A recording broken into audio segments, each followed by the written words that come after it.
From the BBC World Service, in association with ABC and Akashvani, this is Stumped.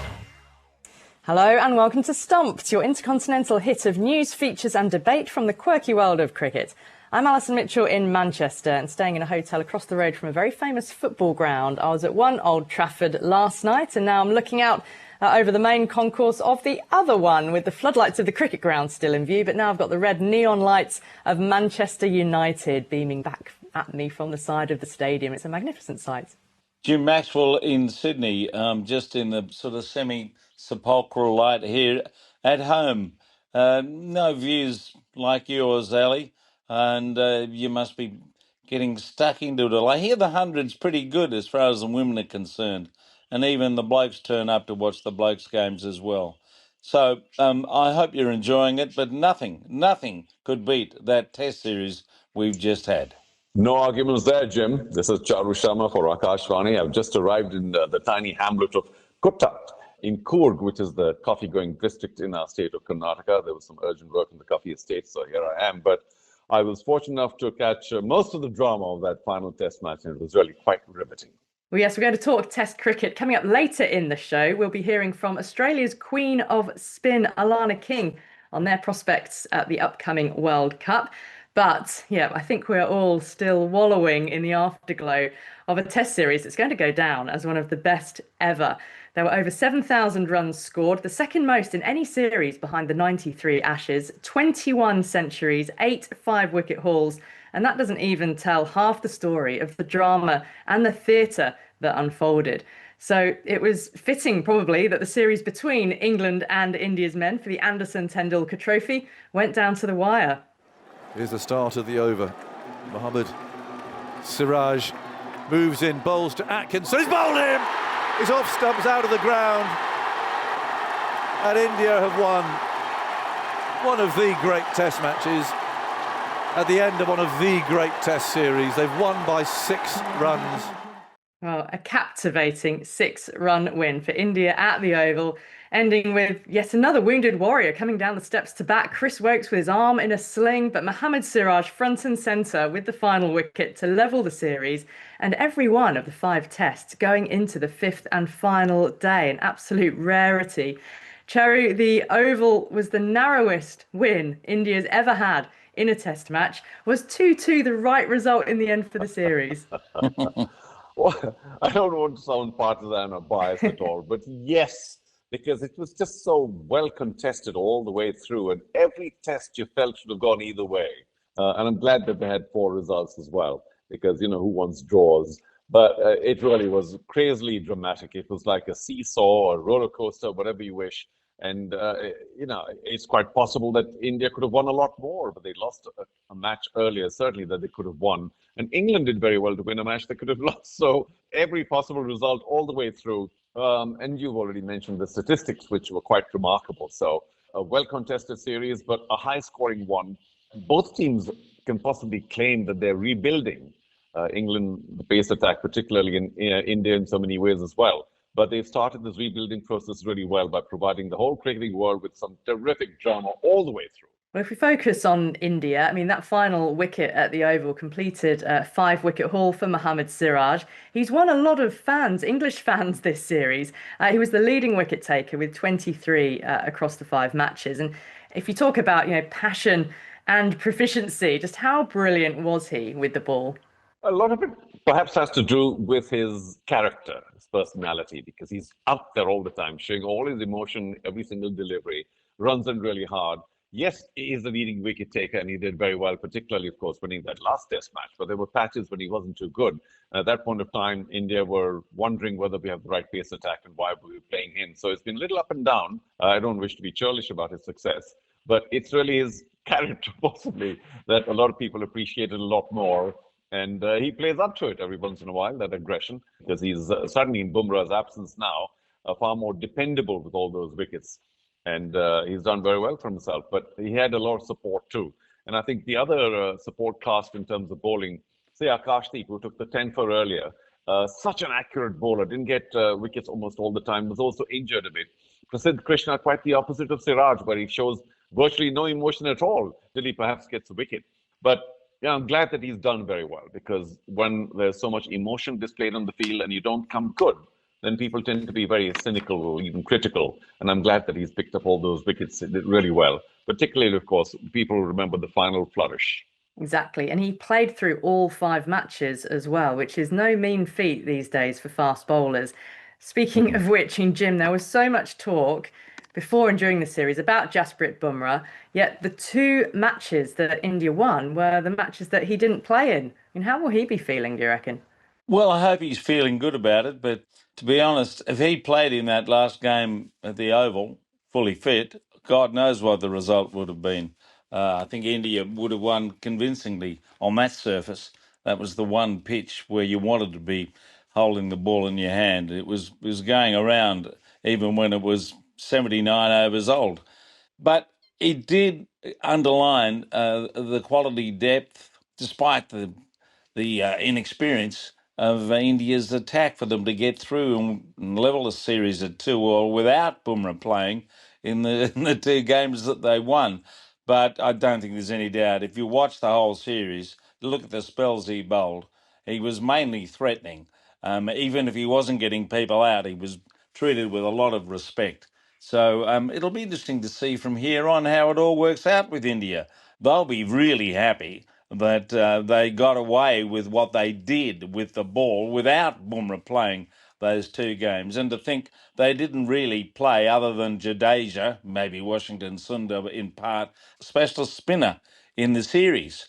And there'll be some saying that that was a selection error, a very conservative selection to a large extent from Gambier and his colleagues.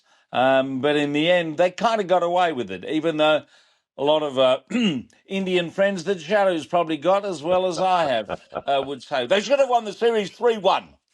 Well, what about Shubman Gill? Let's talk about him because Yeah. first series as the new Test captain, and he finished as the leading run scorer with a record-breaking 754. How has he elevated himself in the eyes of the Indian public after this, Charu?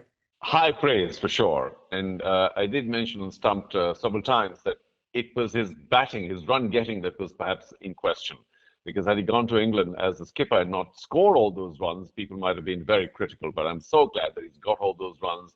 He's done very well for himself and done his reputation as a top level, top drawer batsman a lot of good. But you know, there are still some questions about captaincy. As Jim said, a lot of people might have thought that we should have come out better in this series, maybe 3-1 or whatever. And if you want to be excessively critical, then, you know, people go into these tiny decisions of whether you should have gotten one bowler or the other, or maybe selection, which he has, I suppose, a secondary role to play, because it's really the coach that, and there was such a big call for the left arm leggy to play.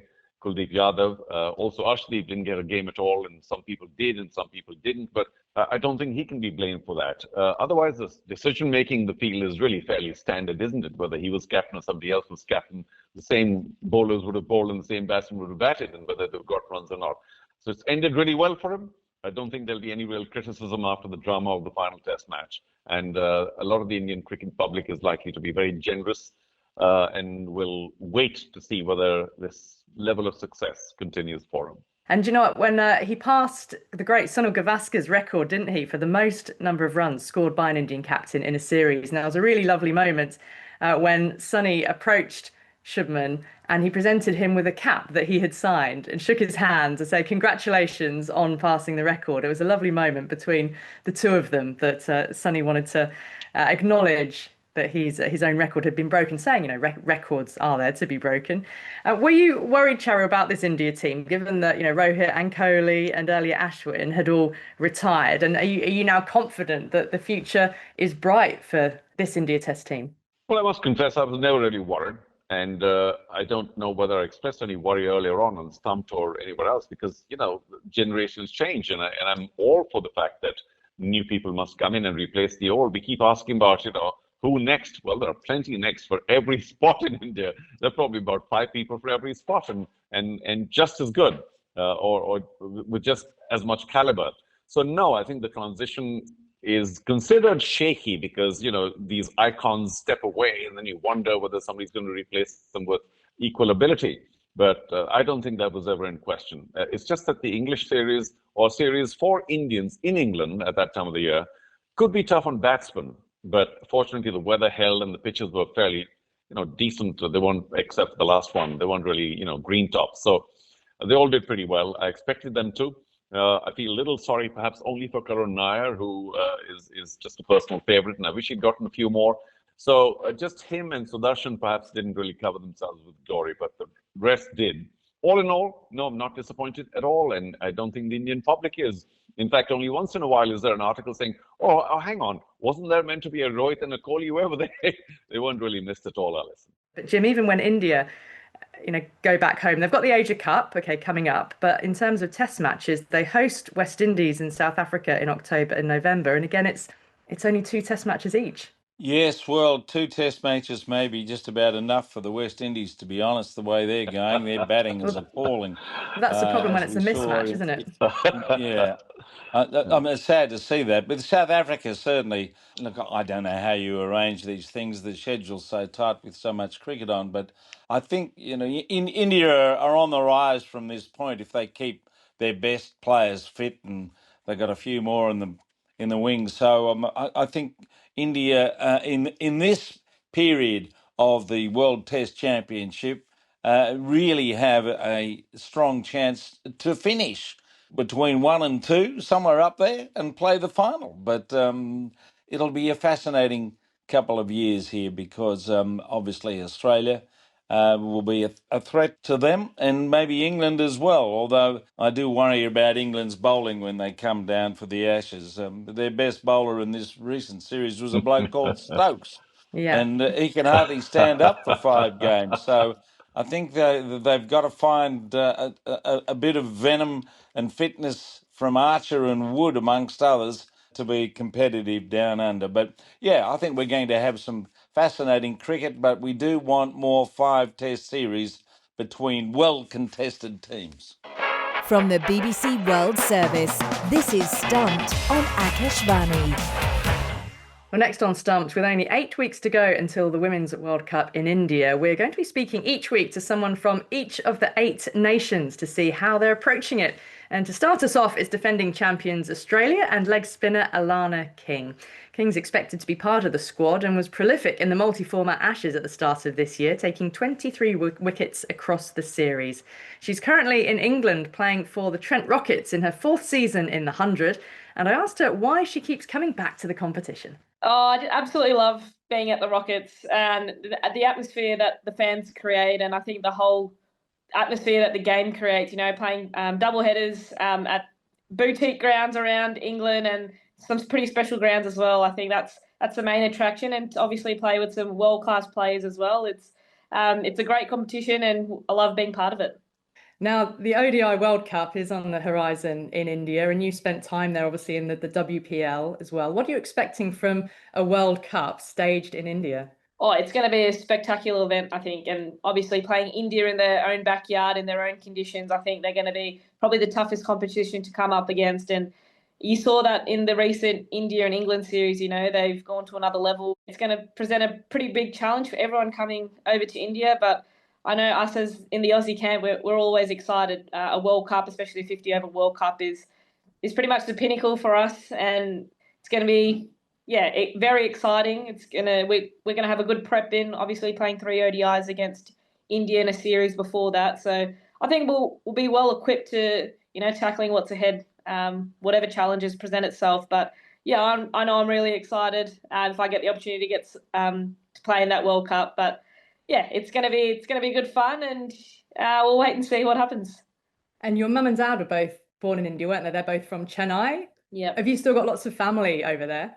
Most of our family have either moved to Australia or the US, but there's still a couple of cousins and family friends that are still in India. So, no doubt if we do make the trip over, I'll have a bit of support over there, and mum and dad will look to come as well. So it'll be a great moment for them, obviously. And yeah, we'll see how much family we can get across to support not just me, but the Aussie girls as well. Now, you talk about India being the team to beat, potentially. I mean, England took a pummeling from Australia during the Ashes, and then, as you mentioned, just lost at home to India. Where do you think England sit in terms of being contenders? Oh, I think they're always going to be in contenders in in world events such as a World Cup. And I think it was either Elise Perry or Elisa Healy mentioned it earlier about they've got a great coach in Charlotte Edwards. So no doubt they'll be a force to reckon with come a World Cup. They've always got that fighting spirit, and they're always going to be a hard team to beat. So, and I think World Cups bring the best out of every team. So you can't write off England. And if you do, that's at your own discretion. But yeah, as I said, it's going to be a tough World Cup no matter who you're playing. Do you mind that the World Cup is now split across a couple of countries? That extra travel, which is of course just naturally a result of political tensions. But what does it mean for you guys on the ground?